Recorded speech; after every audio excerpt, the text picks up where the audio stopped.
सबो मनला जय जौहर। मैं जिज्ञासा गुप्ता आप सबका मेरे इस चैनल पर स्वागत करती हूँ।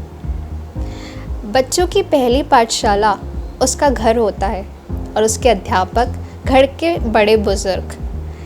बचपन में हम खेल खेल में अपने दादा दादी नाना नानी से कितना कुछ सीख लेते हैं, जिसका एहसास हमें बड़े होने पर पता चलता है। हाल ही में हमारे प्रधानमंत्री श्री नरेंद्र मोदी जी ने मन की बात में कुछ ऐसा ही कहा। उन्होंने कहा कि क्यों ना हम अपने दादा दादी नाना नानी से उनके समय के बारे में बात करें, उनके साथ वक्त बिताएं, उनसे कुछ सीखने को मिले।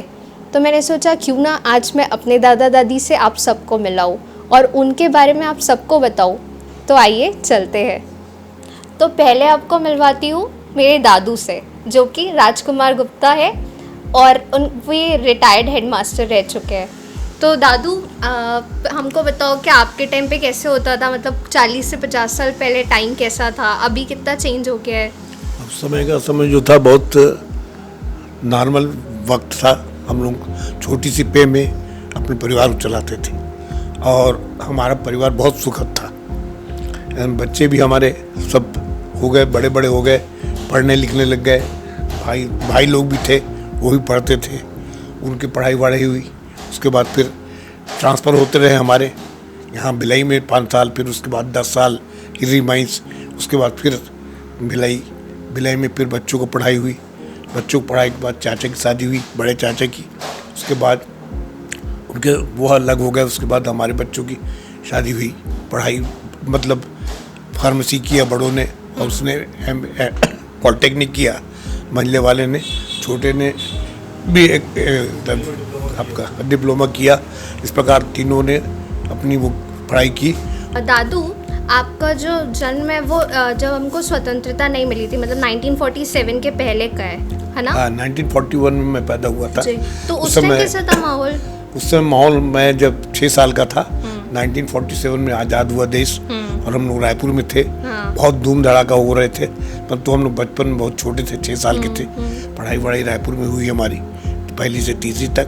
चौथी भाटापारा में हुई, 5वीं 6वीं 7वीं गोंदिया में हुई, मतलब 8वीं गोंदिया में हुई, 5वीं 6वीं 7वीं रायपुर हिंदू हाई स्कूल में हुआ। उसके बाद फिर हम लोग गोंदिया चले। गोंदिया से ट्रांसफ़र हो गया हमारे बड़े बहू जी का और हम लोग डोंगरगढ़ शिफ्ट हो गए।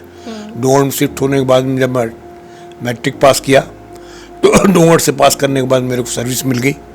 मैं 4 भाटा स्कूल में था। वहाँ से फिर मेरे को वहाँ के MLA जो थे उनने ट्रांसफ़र कर दिए बोतली से मेरे को ट्रेनिंग भेज दिए बेमेतरा ट्रेनिंग करने के बाद आने के बाद मुझको फिर ढारा मिडिल स्कूल में हेड मास्टरी मिली।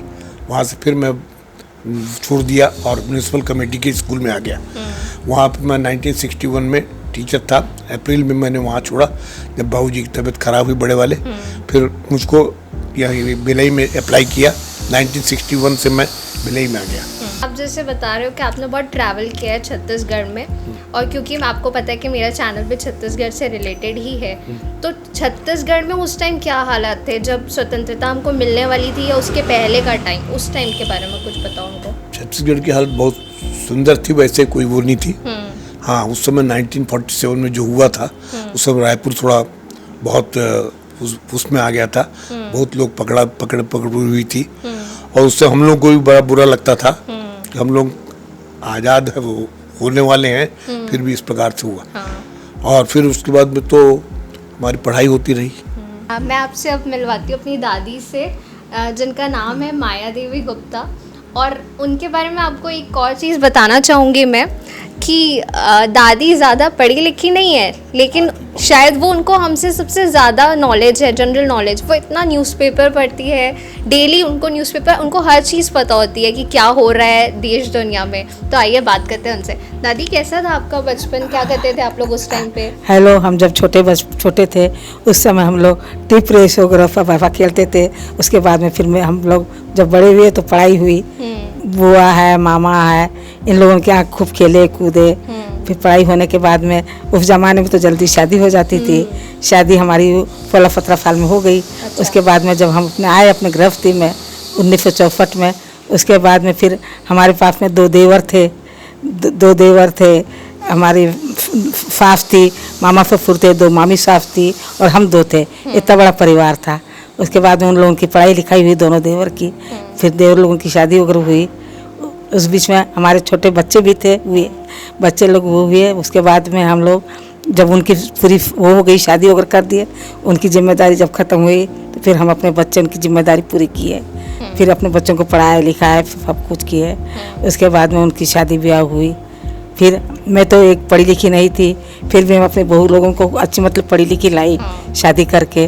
और मैं सोची कि मैं जैसे अपने जैसी परेशानी है वैसे परेशानी से मैं भुगती हूँ, इसलिए मैं अपने बच्चों लोगों को, बहू लोगों को खूब अच्छी पढ़ी लिखी लाऊं, जिसमें बहुत अच्छे अपने बच्चे बाल बच्चों की खूब अच्छी पढ़ाई लिखाई और भी करा सके और तरक्की करे। जब आप लोग अभी तो लड़कियों को कितनी छूट मिलने लगी है, हाँ, और अच्छा हाँ, है कि लड़कियां भी इंडिपेंडेंट हो रही हाँ हैं। हाँ हाँ। बट आप उस समय नहीं थी बेटा, उस समय नहीं थी, उस समय बहुत रोक टाक थी। तो दादी आप लोग क्योंकि देखियो कि अभी न्यूक्लियर फैमिलीज हो गए, मतलब सब हाँ, अपने हाँ, मम्मी पापा हाँ, और बच्चे रहते हैं, ठीक है। हाँ, दादा दादी लोग जनरली उनके साथ नहीं रहते, हाँ, सब बट साथ जो लोग रहते हैं। अपने बच्चों अपने मम्मी पापा को अपने साथ नहीं रखते, आप उन लोग को बोलो, उनको क्या मैसेज देना चाहोगे कि क्या उनको ऐसे नहीं करना चाहिए, कितना नहीं। बुरा लगता है? उन लोगों को ऐसा नहीं करना चाहिए। संयुक्त परिवार में जो मज़ा आती है वो मतलब मम्मी पापा के बीच में नहीं आती मज़ा। और जब अपनापन लगता है उसमें, अपनापन लगता है और खूब मज़ा, उसका आनंद अलग ही है।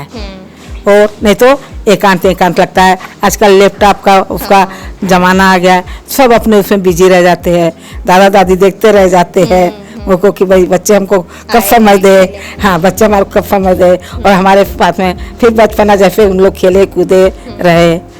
हाँ दादू, तो आप लोग अभी तो अपन लोग त्यौहार इतने धूमधाम से मनाते हैं ना, कि इतनी सारी चीज़ें अब अवेलेबल है, क्योंकि पर उस टाइम पे आप लोग कैसे इंतजार रहता है। उस समय त्यौहार आते थे तो बहुत खुशी आती थी कि चलो अब गुरु पूजा आ गई है, पूजा करना है। फिर उसके बाद मेरा अपना राखी आ जाती थी, हरेली त्यौहार आ जाता था, हरेली त्यौहार में सब वो खेलते थे। उसके बाद में राखी आ जाती, राखी में रक्षाबंधन में खूब ये होता था। जन्माष्टमी में श्री कृष्ण भगवान की मूर्ति रख करके उसका फुलेरा वगैरह बना करके फिर उसको विसर्जन करने के लिए जाते थे। पोला आता था, उसके बाद में पोला में भी बैल पूजा, मट्टी के बैलों की पूजा करके खूब वो मनाते थे। फिर गणेश जी आते थे, ऐसे हम लोग को त्यौहार मनाते थे खूब। मतलब ऐसा लगता था कि त्यौहार आ रहा है, बहुत सारी तैयारी करना है, और हम लोग उसकी तैयारी करते रहते थे। तो हमारा समय पास हो जाता था उस समय। हाँ, सब मिलकर बनाते थे। और अभी भी हम लोगों का परिवार ऐसा है कि सबके सब कोई भी परिवार में अपन कोई भी त्यौहार मनाते तो एक साथ होते, कोई भी और नहीं रहते तो अच्छा नहीं लगता। हाँ, कि उस टाइम का खाना कैसा था दादू? आप लोग तो अभी मतलब बहुत अलग फिर भी कम खाने लग गए, या फिर मिर्ची मसाला कम हो गया, या जो भी। तो उस टाइम पे क्योंकि लोग उस टाइम के लोग ज़्यादा स्ट्रॉन्ग होते थे, फिट होते थे ज़्यादा, बट अभी इतनी सारी चीज़ें आने लग गई है कि हम लोग जंक फूड खाते हैं ना, तो उससे हम लोग की हेल्थ अब धीरे धीरे डाउन हो रही है। मतलब तो आप लोग क्या उस समय वो खाना ऐसा नहीं था, नॉर्मल था, सिंपली अपना त्योहार के समय बनती थी सब चीज़ें, या फिर संडे वनडे को कभी बन जाती थी। हमारे मतलब परिवार के लोग आते थे, और 2-2 4-4 दिन रहते थे। हमारे छोटे भाई लोग, मामा के लड़के, और उन लोग भी आकर यहाँ पढ़े। तो दादू उस टाइम पे ऐसा होता था ना कि अपन अपनी फैमिली से हर चीज़ जोड़ के देखते थे। खुद की खुशी अपन लोग कई बार सेक्रीफाइस किए, बहुत बार, है ना। तो फिर अभी आप लोग को ऐसा कुछ मन करता है कि अब अपने लिए कुछ करें, या अब ऐसा कुछ? अब तो अपन सेटिस्फाइड है, हमको कोई चीज़ की वो नहीं है, सब सुंदर है और सुंदर चल रहा है। दादी, आपको कभी ऐसा कुछ लगता है कि मेरे को ये सीखना था या ये सीखना है, ऐसा? हाँ बेटा, ऐसा था ना। उस समय तो हमारा बहुत छोटा सा गाँव था, और एक सिर्फ ट्रेन भर रुकती थी, एक ही ट्रेन। तो वहाँ पर स्कूल भी नहीं था पढ़ाई के लिए आगे, तो फिर नहीं पढ़ सके बेटा, और फिर शादी हो गई। अभी कितनी सही चीज़ें आप फिर भी पढ़ लेते हैं। हाँ, अभी पेपर वगैरह पढ़ लेती हूँ, अपने बच्चों को इतना समय दे देती हूँ, और अपने बच्चों के बाद ठीक पढ़ाई के समय में बिल्कुल 7 बजे अपने बच्चों को पढ़ाई करवाने के लिए बैठ जाती थी कि 8:30-9 बजे तक। उसके बाद में खाना खाते थे और सोते थे बेटा।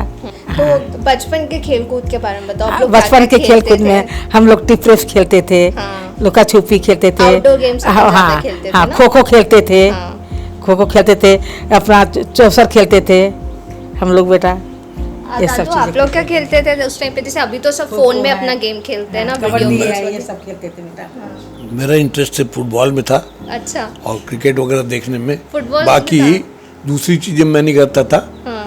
और भौरा चलाना तक नहीं जानता था। अच्छा। भट्टी तक नहीं खेलता था। बस थोड़ा बहुत पढ़ाई में रहता था। मेरे मामा मुझको बहुत चाहते थे, पढ़ाई में मैं अच्छा था। हाँ। परिवार के दादू, तो फिर आप हमारे जनरेशन के लोगों को एक शॉर्ट में क्या मैसेज देना चाहोगे? अभी मैं चाहता हूँ कि सब मिल के रहें, भाईचारे में रहें। जैसे हमारे प्राइम मिनिस्टर बताते हैं कि सब एक साथ रहें। और अभी की जो पोजीशन है, जो बीमारी फैली हुई है, हाँ। उसके लिए हमें डिस्टेंस वो करना चाहिए, मुंह में मास्क लगाना चाहिए, और ज़्यादा भीड़ भाड़ में नहीं रहना चाहिए, ज़्यादा घूम घामना नहीं चाहिए, और भीड़ में जाकर ज़्यादा लोगों के साथ में मिक्स नहीं होना चाहिए। हाथ धोना चाहिए और हर समय अपनी स्वच्छता के ऊपर ध्यान देना चाहिए। दूसरों को भी ये बताना है हमें। कल ही मन की बात में नरेंद्र मोदी जी ने कहा कि सबको अपना ख्याल रखना है। आगे चल के लॉकडाउन वाली बात जो है वो ना होकर खुद रिस्पॉन्सिबिलिटी निभाना है। बिल्कुल, खुद रिस्पॉन्सिबल होना पड़ेगा। दादी, आप क्या एक शॉर्ट मैसेज देना चाहोगे हमारे जनरेशन के लोगों को कि क्या कैसे करना चाहिए, या फिर क्या चीज़ें नहीं करनी चाहिए? और ऐसे है, हम लोग जैसे अपने समय दिए आप लोगों को, वैसे आप भी अपना समय अपने परिवार में दो। और मतलब लैपटॉप वगैरह सब कुछ करो, पर समय के अनुसार करो। समय के अनुसार अपने मम्मी पापा को, दादा दादी को, सबको समय दो। और फिर अपनी भी पढ़ाई लिखाई जो भी करना है वो अपना करो। हाँ, जो संयुक्त परिवार में खुशी है वो अकेले में नहीं है। कभी अपन अकेले बैठ जाएंगे तो एकांत में रहेंगे तो अपने को मतलब बहुत खराब लगेगा। हम कहाँ जाए, किससे बातचीत करें, क्या करें। इसलिए संयुक्त परिवार में जो खुशी है वो अपने उसमें नहीं है। इसलिए सबको साथ में लेकर के रहना चाहिए और संयुक्त परिवार बनाना चाहिए। सही कहा आपने कि हमें टेक्नोलॉजी के साथ साथ अपनी फैमिलीज़ को भी उतना ही टाइम देना चाहिए और उनके साथ उतना ही टाइम स्पेंड करना चाहिए, ताकि हम अपनी संस्कृति, अपनी धरोहर, अपनी आगे आने वाली जनरेशन्स को दे पाए। जय जवाहर।